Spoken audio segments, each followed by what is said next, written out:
अथ सप्तमोऽध्यायः। सर्वत्र गोविन्दनाम संकीर्तनं। गोविन्द गोविन्द। ब्रह्मोवाच यत्रोध्यतक्षितितलोधरणाय बिभ्रत् क्रौडिं तनुं सकलयज्ञमयीमनन्त अन्तर्महार्णवोपगतमादिदैत्यं तं दंष्ट्रयाध्रिमिव वज्रधरोधधार जातो रुचेरजनय सूयमान् सुयज्ञ आकूतिसूनुरतमा मरानत दक्षिणायां लोकत्रयस्य महति महरद्यधार्तिं स्वायम्भुवे मनुना हरिरित्यनोक्त जज्ञे च कर्दमगृहे द्विजदेवहूत्यां स्त्रीभिः समं नवभिरात्मगतिं स्वमात्रे ऊचेयमात्मशमलं गुणसङ्गपङ्गम् अस्मिन् विधूय कपिलस्य गतिं प्रपेदे अत्रेरपत्यमभिकाङ्क्षत आहतुष्टो दत्तो मयाहमिति यद्भगवान् स दत्त यत्पादपङ्कजपरागपवित्रदेहा योगार्दिमापुरुभयि यदु हैहयाद्याहं तप्तं तपो विविधलोकसिसृक्षयामि आदौ सना स्वतपस स चतुसनोऽभूत् प्राकल्पसंप्लवविनष्टमिहात्मतत्त्वं सम्यक् जगादमुनयो यदचक्षतात्मन् धर्मस्य दक्षदुहितर्यजनिष्ठमूर्त्यां नारायणो नर इति स्वतपः प्रभाव दृष्ट्वात्मनो भगवतो नियमावलोपं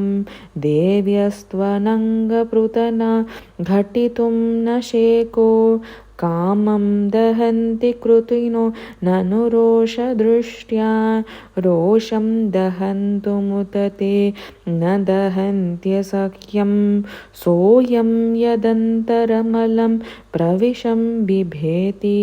कामः कथं नु पुनरस्य मनं श्रयेत विद्यसपत्न्युदितपत्रिभिरन्तिराज्ञो बालोऽपि स्नुपगतस्तपसेवनानि तस्मा अदाद्रुवगतिं गृणते प्रसन्नो दिव्या स्तुवन्ति मुनयो यदुपर्यदस्तात् यद्वेनमुत्पतगतं द्विजवाक्यवज्र विप्लुष्टपौरुषभगं निरये पतन्तं त्रात्वार्तितो जगति पुत्रपदं च लेभे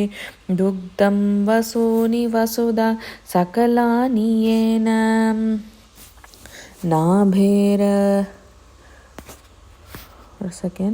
नाभेरसा वृषभ आस सुदेवि सूनोर्यो वै चचार समदृ जडयोगचर्यां यत्पारमहंस्यमृषय पदमामनन्ति स्वस्थः प्रशान्तकरणपरिमुक्तसङ्ग सत्रे ममास भगवान् हयशीरशातो साक्षात् स यज्ञपुरुषस्तपनीयवर्ण छन्दोमयो मकमयो किल देवतात्मा वाचो बभूवुरुषतिः श्वसतोऽस्य नस्तः मत्स्यो युगान्तसमये मनुनोपलप्त शोणिमये निखिल जीवनिकायकेत विस्त्रंसितानुरुभये सलिले मुखान्मे आदाय तत्र विजहारः वेदमार्गान् क्षीरोददावमरदानवयूतपाना मुन्मत्यनाममृतलब्धय आदिदेव पृष्ठेन कच्छपवपुर्विदधार गोत्रं निद्राक्षणोद्रिपरिवर्तक शाणकण्डो त्रैविष्टपोरुभयः स नृसिंहरूपं कृत्वा भ्रमद्भ्रुकुटिदंशकरालवक्त्रं दैत्येन्द्रमाशु गदयाभिपतन्तमारा दूरौ निपात्य विदधार नखैस्फुरन्तम् अन्तःसस्युरुबलेन पदे गृहीतो ग्राह्येन यूतपतिरम्बुजहस्य आर्त आहेदमादिपुरुषा किल लोकनाथ तीतश्रवश्रवणमङ्गलनामधेय श्रुत्वा हरिस्तमरनार्तिनमप्रमेय चक्रायुधपतकराजभुजाधिरूढ चक्रेण नक्रवदनं विनिपाट्य तस्माद्धस्ते प्रगृह्य भगवन् कृपयोजहार ज्यायान् गुणैरवरजोऽप्यदिते सुतानां लोकान् विचक्रम चैमान् यदतादियज्ञ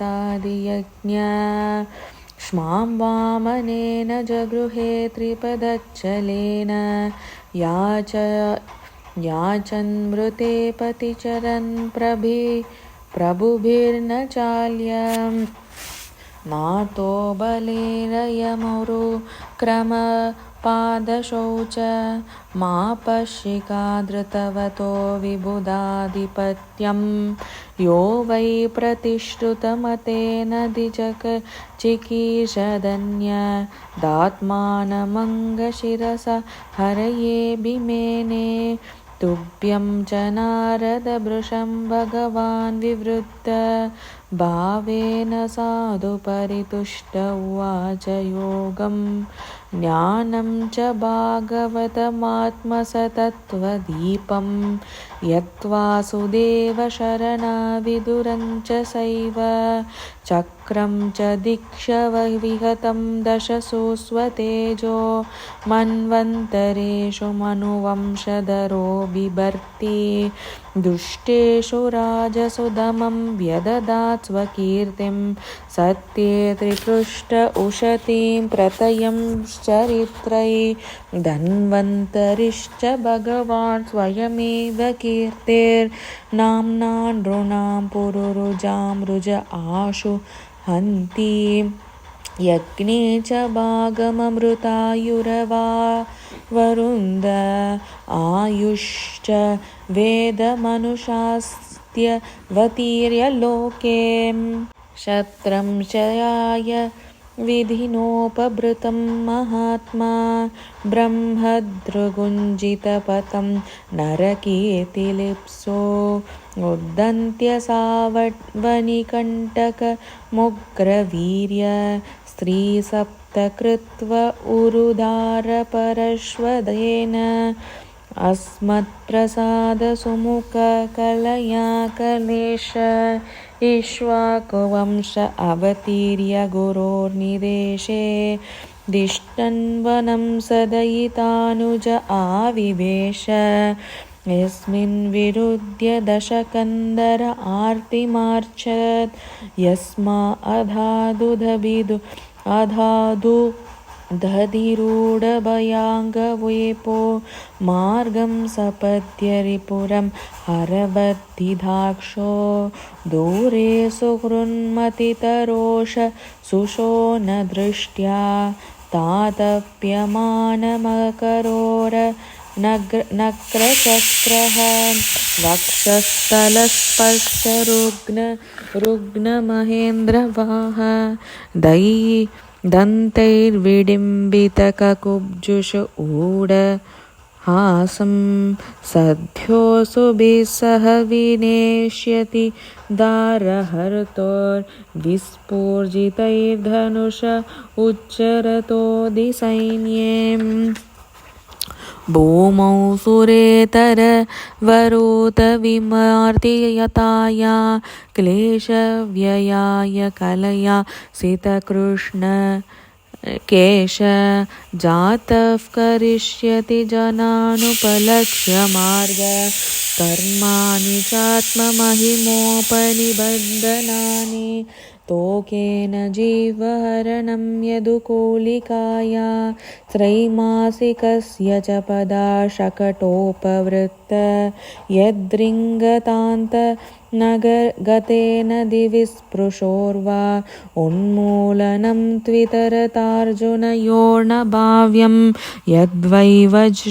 व्रजे व्रजपुषून् विशतो यपीतान् पालान् स्वजीवयदनुग्रहदृष्टिवृष्ट्या तच्चुद्धयेति विषवीर्य विलोहजिह्वा मुच्चाटयिष्य दुरगं विहरन् हृदिन्यां तत्कर्म दिव्यमिव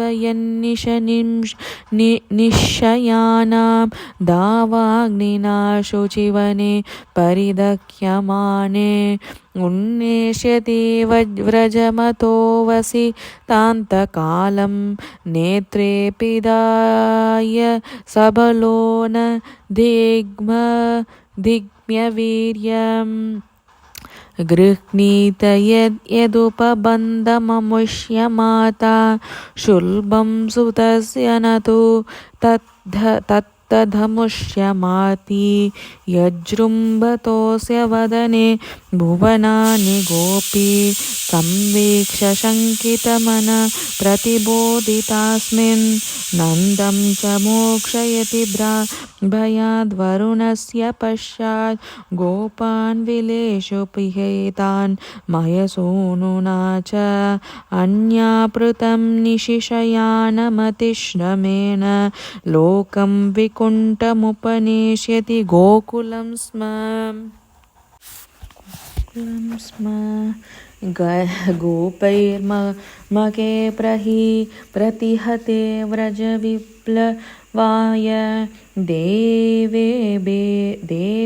विवर्षति पशून् कृपया रिरक्षो दर्चोजलीन्द्रमिव 7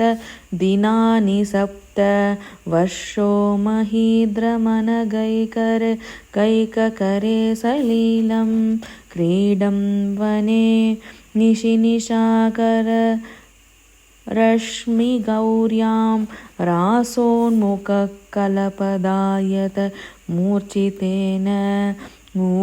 उद्दीपितस्मररुजां व्रजभृद्वधूनां हर्तुर्हरिष्यति शिरो धनधानुगस्य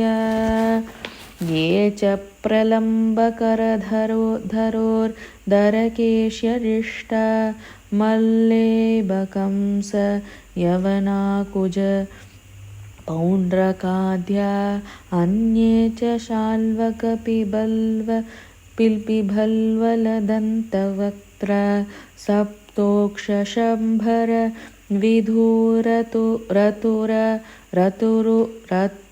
रथ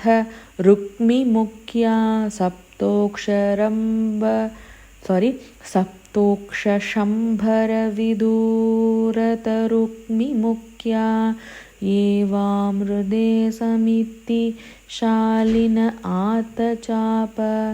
काम्बोजमत्स्य कुरुकैकयसृञ्जयाद्या यास्यन्त्यदर्शनमलं बलपार्थ भीम व्याजाह्वयेन हरिणा निलयं तदीयं कालेन मीलितधियामवमृश्य नृणां स्तोकायुषां स्वनिगमो भत दूरपार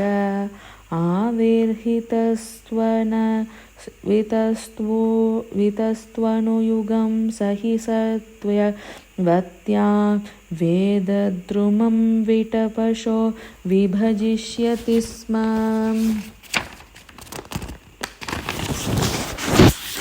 देवद्विषां निगमवर्त्मनि निष्ठितानां पूर्भिर्मयेन विहिता बिरदृश्यतूर्भिः लोकान्नतां मतिप्रलोभं वेषं विदाय बहुभाष्यत औपधर्म्यम् यर्ह्यालयेष्वपि सता न हरे कथास्युपाकण्डिनो द्विजजना वृषला नृदेवा स्वाहा स्वधा वषडिति स्म गिरो न यत्र शास्ता भविष्यति कलिर्भगवान् युगान्ते सर्गे तपोहमृषयो नवये प्रजेशा स्थाने च धर्ममकमन्वमरावनीशः अन्ते त्वधर्म हरमन्युवशासुराध्या माया विभूतय इमा पुरुषक्तिभाजा विष्णो नो वीर्यगणनां कथमोर्हतीह यः पार्थिवान्यपि कविर्विममे रजांसि चस्कम्बयस्वरम् हसास्कलथा त्रिपृष्ठं यस्मात्रिसाम्यसधनादुरु कम्पयानां नान्तं विदाम्यहममीमनु मुनयोऽग्रजास्ते मायाबलस्य पुरुषस्य कुतोपरे ये गायन् गुणान् दशशतानन आदिदेव शेषोऽधुनापि समवस्यति नास्य पारम् येषां स एव भगवान् दययेदनन्त सर्वात्मनाश्रितपदो यदि निर्व्यलीकं ते दुस्तरामतितरन्ति च देवमायां नैषाममाहमिति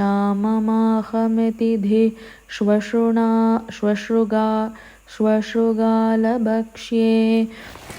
वेदाहमङ्गपरमस्य हि योगमायां यूयं भवश्च भगवान् तदैत्यवर्य पत्नी मनोज च मनुश्च तदात्मजाश्च प्राचीनबर्हिरुष भुरङ्ग उत ध्रुवश्च इक्ष्वाकुलैलमुचुकुन्द विदेहगादेर्ध्वम् अध्वम्बरीश सगरा गयगाहुषाद्या मान्धात्रलर्क शतधन्वनुरन्ति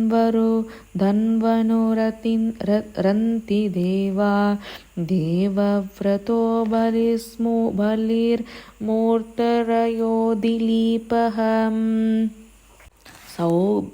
सौभर्युतङ्क शिबिदेवलपिप्पलाद सारस्वतो धवपराशरभूरिषेण येन्ये विभीषण हनु मधुपेन्द्रदत्त पार्थाष्टिशेन विदुरश्रुत देववर्या ते वै विदन्त्यति तरन्ति च देवमायां श्रीशूद्र ऊनशबरा अपि पापजीवा यद्भूतक्रमपरायण शीलशिक्षा स्थिर्यग्जना अपि किमु श्रुतधारणाये शश्वत्प्रशान्तमभयं प्रतिबोधमात्रं शुद्धं समं सदसत परमात्मतत्त्वम् शब्दो न यत्र पुरुकार कवान् क्रियार्थो माया परैत्यभिमुखे स विलज्जमाना तद्वै पदं भगवत परमस्य पुंसो ब्रह्मेति यद्विदुरजस्त्रसुखं विशोकं सद्रङ्ग्यनियम्य यतयो यमकर्ता यमकर्तहेतिं जह्युस्वराडिवनिपानकनित्रमिन्द्रः स श्रेयसामपि विभुर्भगवान् यतोऽस्य भावास्वभावविहितस्य सतप्रसिद्ध देहे स्वधातु विगमेनु विशीर्यमाणे व्योमिव तत्र पुरुषेण विशीर्यते च सोऽयं ते विहितस्तात भगवान् विश्वभावन समासेन हरे नान्यदन्यस्मात् सदसच्चयत् इदं भागवतं नाम यन्मे भगवतोदितं संग्रहोऽयं विभूतीनां त्वमेतद्विपुलीकुरु यथा हरौ भगवती नृणां भक्तिर्भविष्यति सर्वात्मन्यखिलाधारे इति संकल्प्य वर्णय मायां वर्णयतो मुष्य ईश्वरस्यानुमोदत शृण्वत श्रद्धया नित्यं माययात्मानमुह्यति इति श्रीमद्भागवतमहापुराणे पारमहंसायां संहितायां द्वितीयस्कन्धे ब्रह्मनारदसंवादे सप्तमोऽध्यायः। सर्वत्र गोविन्दनामसङ्कीर्तनं गोविन्द गोविन्द। अथ